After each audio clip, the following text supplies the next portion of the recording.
जी हिंदी में बोलिए। पहले सर आपको थैंक यू। और जो यहाँ सब लोग हैं, सारे जो हमारे प्रेस के साथी हैं, उनको गुड मॉर्निंग, नमस्कार।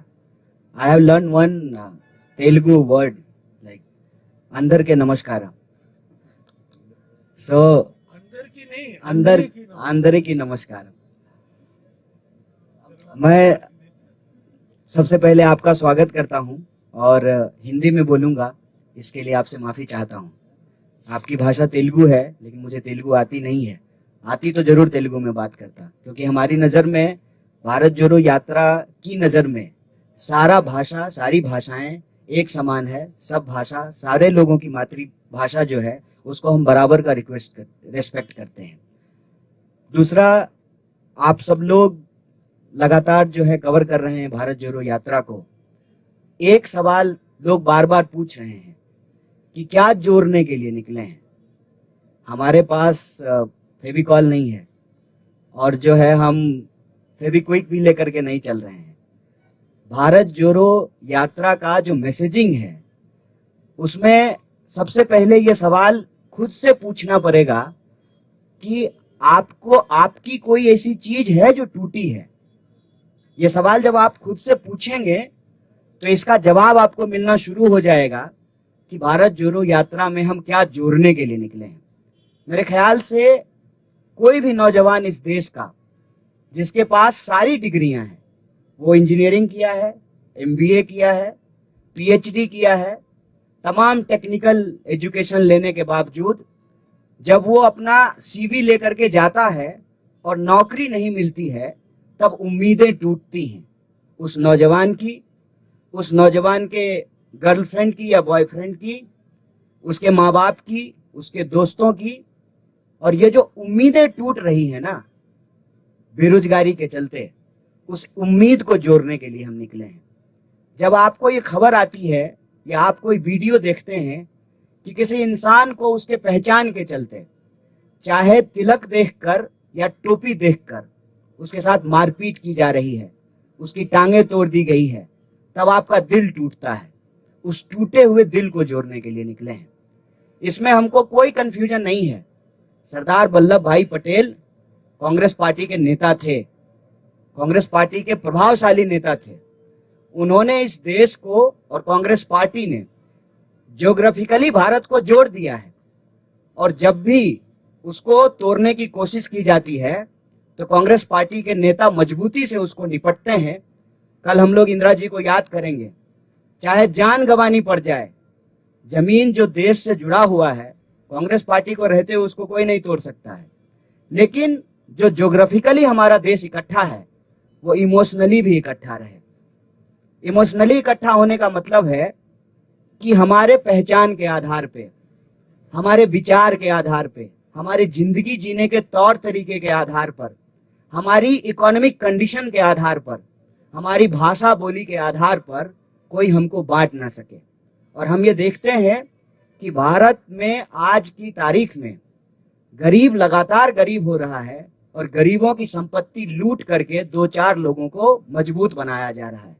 तो यह जो अमीरी गरीबी की खाई है, उस खाई को हम पाटना चाहते हैं।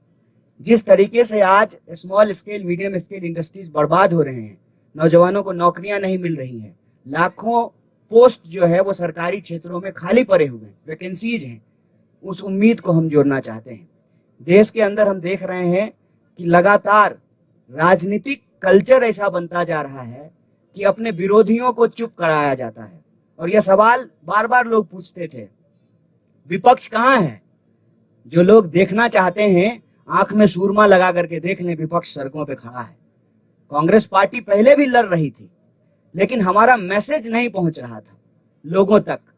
तो पार्टी ने यह तय किया कि हम लोगों तक पहुंचेंगे सीधे, बिना किसी सोशल मीडिया या मीडिया के, वो रहे, उनका समर्थन जितना मिलना है वो मिले, लेकिन हम सीधे लोगों तक पहुंचेंगे। जैसे महात्मा गांधी सीधे लोगों तक पहुंचते थे, आज राहुल जी सीधे लोगों तक पहुंचने की कोशिश कर रहे हैं। एक तो ये सवाल आज कोई भी ईमानदारी से समझ सकता है कि कांग्रेस पार्टी एक मजबूत विपक्ष की भूमिका सड़कों पे निभा रही है, और सिर्फ कांग्रेस पार्टी निभा रही है। कई बार यह कंफ्यूजन क्रिएट किया जाता है यहाँ तेलंगाना में भी ये कंफ्यूजन है कि बीजेपी से कौन लड़ेगा। अव्वल तो बीजेपी से लड़ने का क्या मतलब है? अगर बीजेपी से लड़ने का मतलब उसकी ही विचारधारा पे चलना है तो फिर वो कोई लड़ाई नहीं है। उसको कहते हैं हमारे यहाँ कि सूडो बॉक्सिंग हो रहा है। दिन में बॉक्सिंग करेंगे, मीडिया स्टूडियो में बैठ करके बॉक्सिंग करेंगे और शाम में पैग लड़ाएंगे। तुम तुम्हारा, हम हमारा, इधर का बैग उधर, उधर का बैग इधर। ये कोई लड़ाई नहीं है, विचारधारात्मक लड़ाई होती है। और इस देश में ये विचारधारात्मक लड़ाई है गोडसे और गांधी के बीच में। और इस देश ने हमेशा गांधी को चुना है, आज भी गांधी को चुनना पड़ेगा। और ये बात मैं आपसे ईमानदारी से साझा करना चाहता हूं, जो राहुल जी के बारे में परसेप्शन बनाया गया लाखों करोड़ों खर्च करके, और उस परसेप्शन के चलते जो हमारे दोस्त थे, जो उनके धूर विरोधी हुआ करते थे, वो फोन करके कहते हैं कि बहुत अच्छा काम कर रहे हैं आप लोग। ये परसेप्शन इतनी जल्दी बदलनी शुरू हो गई है, इसीलिए सत्ता में बैठे हुए लोगों की खलबलाहट है। और वो भारत जोड़ो यात्रा किस लिए हो रहा है इस पे नहीं बात कर रहे हैं, जूता पे बात कर रहे हैं, टी शर्ट पे बात कर रहे हैं, कंटेनर पे बात कर रहे हैं। तो उनको जूता, टी शर्ट, कंटेनर पे बात करने दीजिए।